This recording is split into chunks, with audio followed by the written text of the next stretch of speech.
IELTS practice, questions 1 and 2. You will hear a tutor and some students discussing science and ethics. You should answer the questions as you listen because you will not hear the recording a second time. Listen carefully and answer questions 1 and 2.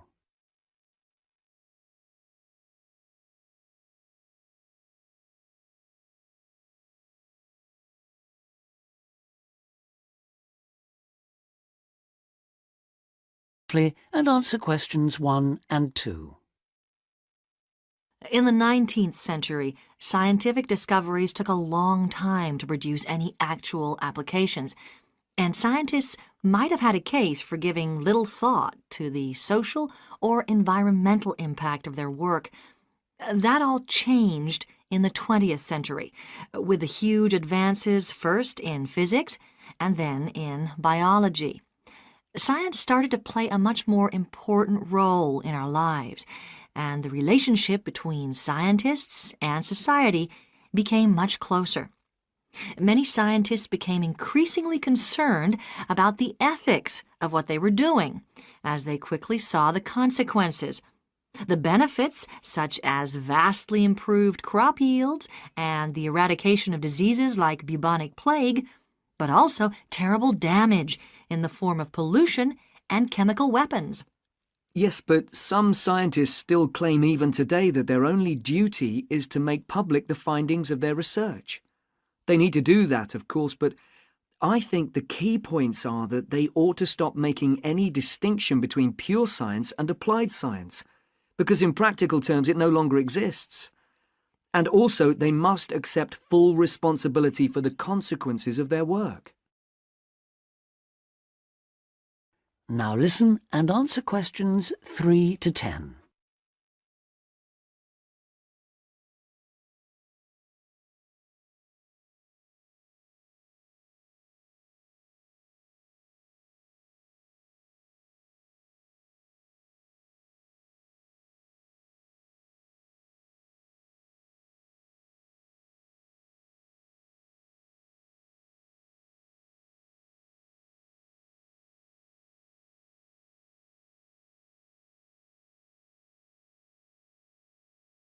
Now listen and answer questions 3 to 10.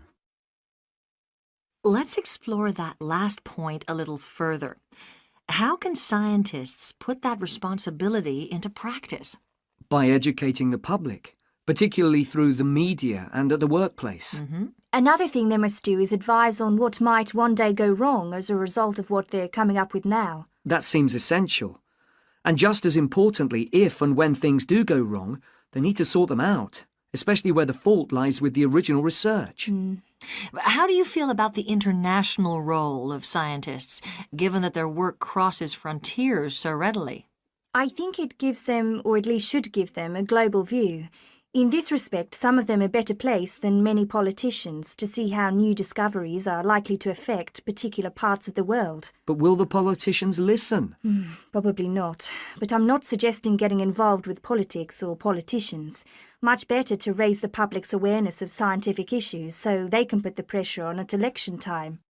There's a problem here, though, isn't there, with the way the public sees scientists? They're all either mad or bad. That's something they need to work on, definitely. To regain public trust, they'll have to show they're accountable, and that science is about improving people's lives. That may not be so easy. What do you think are the areas in science that really worry people these days? Science in agriculture, above all.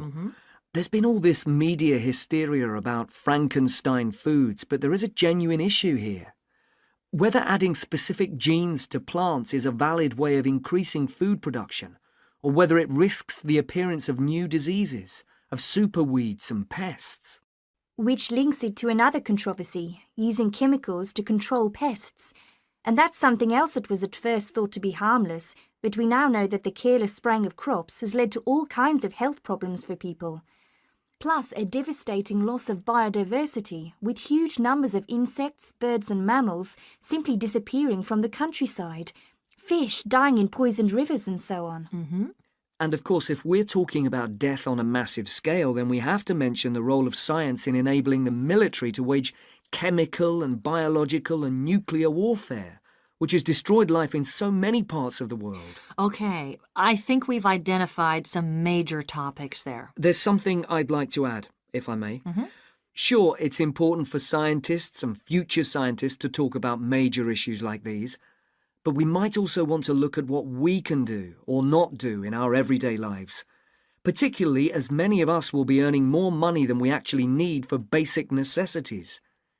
I'm thinking here of things like burning fossil fuels by driving everywhere. What do you think? Well, something that scientists seem to do rather too often is take planes to distant places, which is highly damaging environmentally. For instance, to attend conferences on subjects like the disappearing ozone layer. When nowadays they could probably stay at work and use a video conferencing link anyway. Which may in fact be an example of how progress in computer science can impact positively on the environment. But going back to harmful things, what else can be done? Again, on the air transport theme, there are the huge distances a lot of consumer goods travel before they actually reach the shops in this country. This seems another extreme waste of energy, especially if much of what is being produced and carried is packaging. Perhaps it's worth shopping for more locally produced items.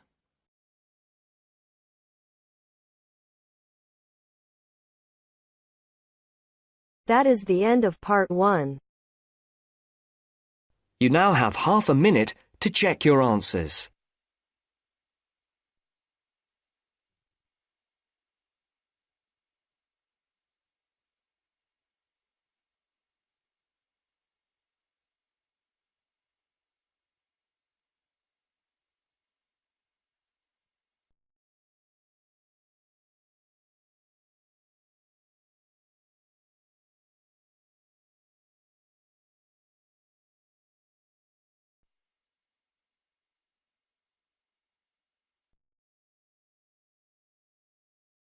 Now turns to part 2. Part 2. You are going to hear an orientation talk. First, you have some time to look at questions 11 to 15.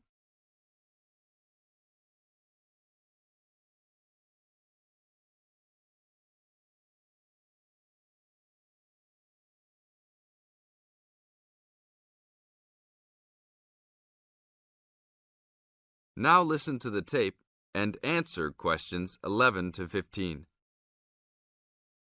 Welcome to Orientation Week. Today I am here with the captain of our school's women's gymnastics team. Her name is Elizabeth Rain, and she is a fourth-year student.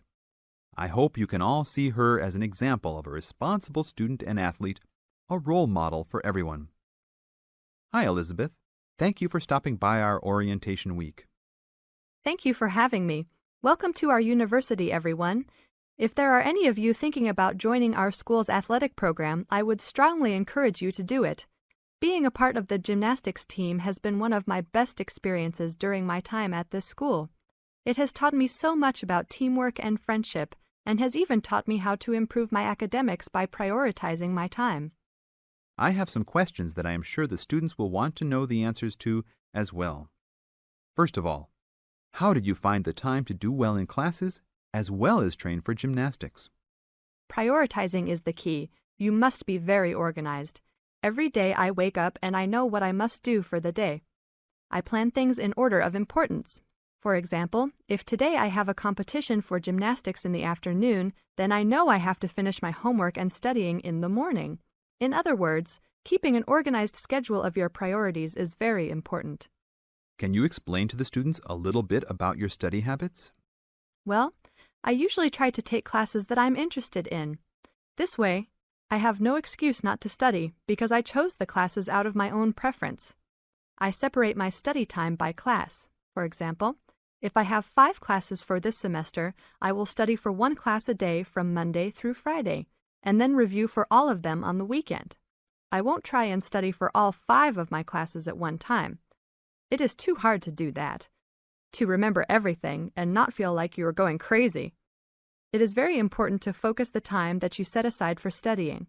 I do not study with the television on. I try to keep away from all distractions. because I find that I learn better that way. But of course, how each individual will study depends on each person. Now look at questions 16 to 20.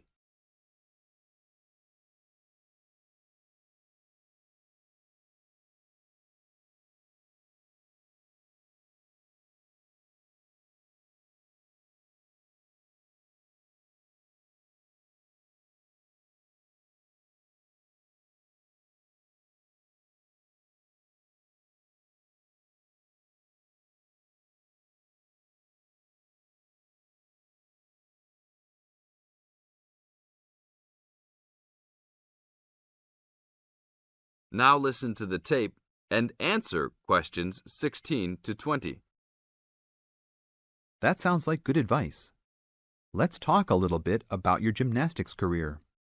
How long have you been doing this sport for, and what has been the best moment of your college participation? Well, I've been participating in gymnastics since I was a kid. My parents got me involved in the sport. The best moment. I would have to say that there is not one single instance that stands out in my mind as the best moment, but more of a whole experience. My first year in university was definitely one of the best years of my life. I met my best friends that year and really learned to grow up and be independent. Our team went to the national championships that year, and it was an incredible experience, so I would count the whole year as my best experience in college. How about the worst moment? It is true everyone goes through bad experiences. My worst experience would have to be the fall of last year when I broke my wrist. I was unable to participate in sports for the remainder of the year and had to learn how to write with my left hand. I guess when I look back at it, though, even though I wouldn't wish this to happen to anyone, this experience definitely made me stronger as a person. It taught me to look at life with a new perspective and to really value the friends and family that are important and close to me. Thanks for your time, Elizabeth. Do you have anything else you want to tell the new students? Just have a good time. Don't stress out too much, but be responsible for your actions. Work hard and play hard. That's my motto for life. That is the end of part 2. You now have half a minute to check your answers.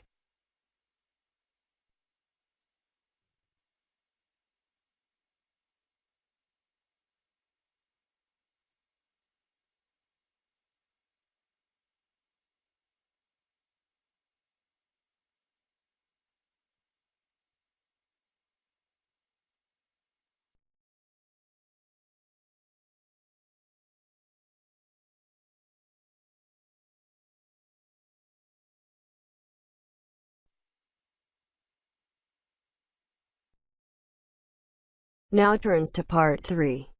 Part 3. You are going to hear a conversation on animal protection. First, you have some time to look at questions 21 to 25.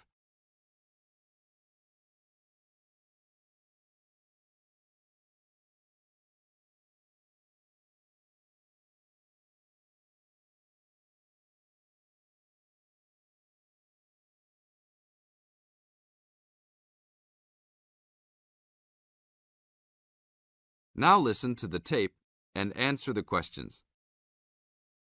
Thanks for joining us today, Mike. How did Baja California become a consideration for a condor release? Our recovery plan for California condors requires us to re-establish the birds in as much as their former range as possible.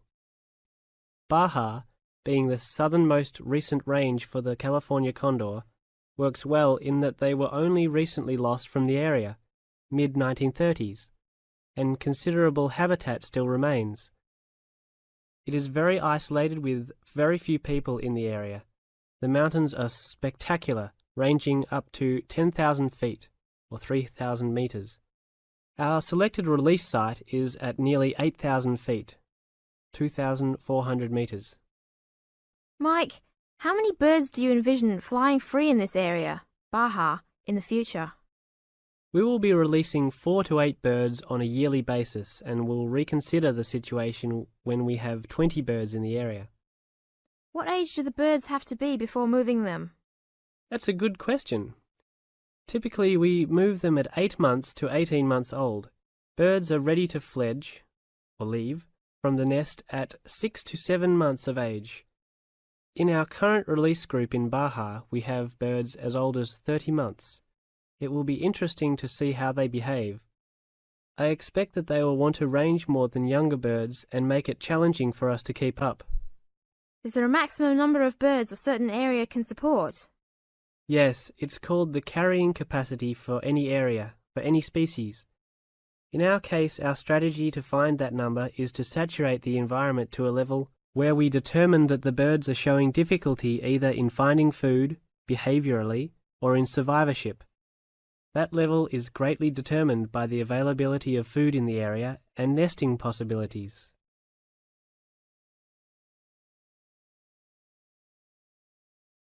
Now look at questions 26 to 30.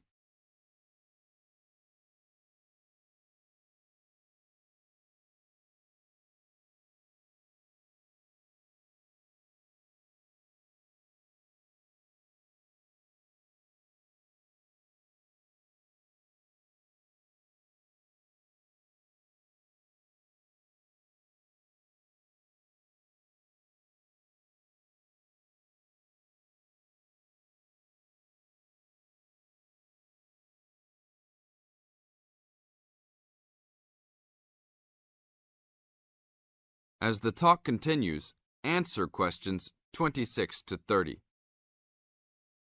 What do you hope to accomplish with this release in the long run? I expect that well within 10 years the condors will be flying north and joining birds already released in Southern California. Hopefully we will reach at least 150 birds in each of these populations within about 15 years. What would you say is the biggest contribution to the California Condor program's success? That would have to be the fact that we were able to breed the birds in captivity from the 27 birds we started with in 1987 to the 205 birds we have today. This is thanks to cooperation between the San Diego Wild Animal Park, the Los Angeles Zoo, and the World Center for Birds of Prey in Boise, Idaho. Are there any problems keeping track of and protecting your released animals outside of the US? Nope. We are using radio transmitters and will be using the new satellite and GPS transmitters as well. Which system is better? Using satellites. The advantages over radio telemetry are numerous. It makes it possible to keep up with the bird's flight without being led miles in a matter of minutes. It took the young condor only a week to migrate across the state, and with just radio telemetry, poor weather can keep a plane grounded, and not all roads are accessible to track them on ground. New technology will allow one to be able to track birds that are not accessible by plane. Also, it is a new way to gauge the effectiveness of reintroduction. How so? If a condor transmitter works properly, researchers will get a location every 10 days for about 2 years. Do you see an end in sight for the need to breed condors in captivity? Yes, that would be great. But it will take a while for us to establish the two wild populations and make sure that they are sustainable. Part of our recovery is to maintain a captive flock of 150 birds in various zoos around the country as a safety net for the future.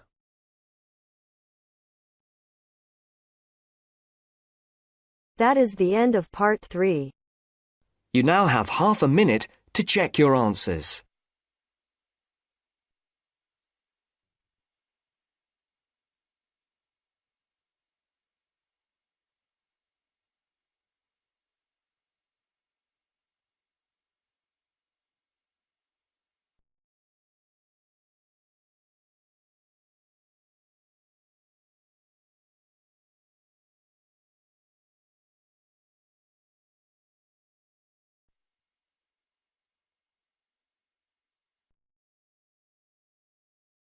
Now turns to part 4.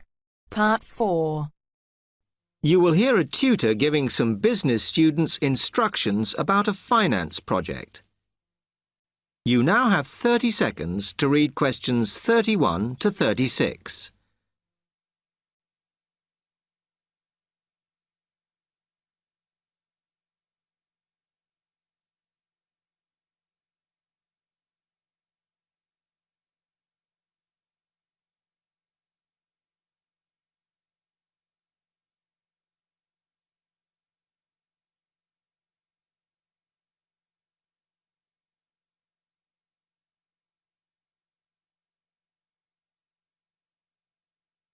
Okay, can you quieten down, please? Now, today I'm going to talk to you about your assignment. We've been studying the effects of the exchange rate, so I'm going to give you a project to do on this. Right, can you make some notes while I'm talking? The first thing that I'd like you to do in order to prepare this is to select where you're interested in. I mean, which country, and therefore which currency you're going to be operating in. Okay, now the purpose of the project is to make money, and I'm hoping some of you will make a significant amount. So, I want you to suppose that you have £100 that you will have to invest purely in the rises and falls of the exchange system. In other words, you'll be trying to predict rates. This is a project that you'll be doing together, but before you work together, you'll have to go off and research what you need to know about the economy of that country and how well it's doing or is expected to do in the near future. You could all make up a little information sheet with your notes on, clearly legible, because then I want you to get together, we can do that next week, and to go round and read about each other's countries. When you see how well or badly each country is doing, I want you to decide what your exchange rate is going to be against all the other currencies. After that is all sorted, what you're going to do is go round the other students and attempt to sell your money to the others. Remember, this will depend on the success of your country's economy and the rate you fixed for your currency. Now, you're not allowed to just swap currencies with each other, but you may wish to buy from the other countries. But you must do a proper transaction. All the way through this, you must keep your accounts properly for each transaction. I'll give you 1 week to do this, and then we will set a time for the deals to finish, a bit like the stock exchange. And at that point, I will ask you to calculate how much you have made. Is that clear? You now have 30 seconds to read questions 37 to 40.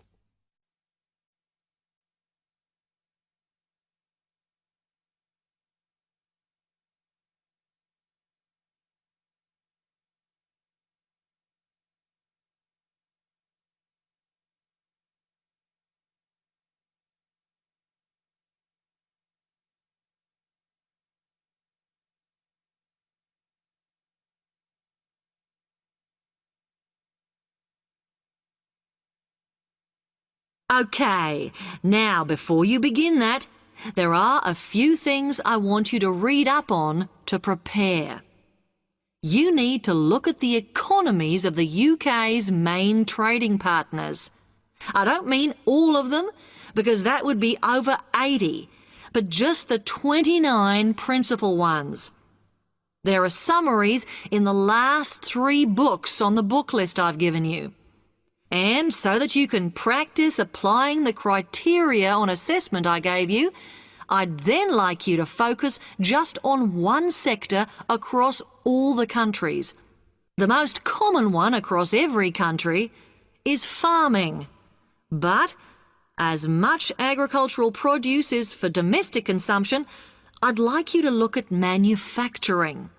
Then I would like you to do a detailed investigation of one particular aspect.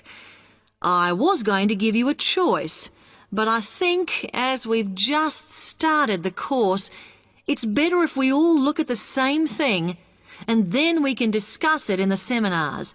So the thing I'd like you all to look at is fluctuations in import prices. Now, you need to do all that before you start the project, as it will help you assess the economies of the countries you'll be representing in the project. Don't worry, you've got plenty of time. Exam week is December the 8th, Then it's the holidays until January the 6th, so I don't need the project in till February the 5th. Is that okay? Now, any questions on this? Because it... That is the end of part 4. You now have half a minute to check your answers.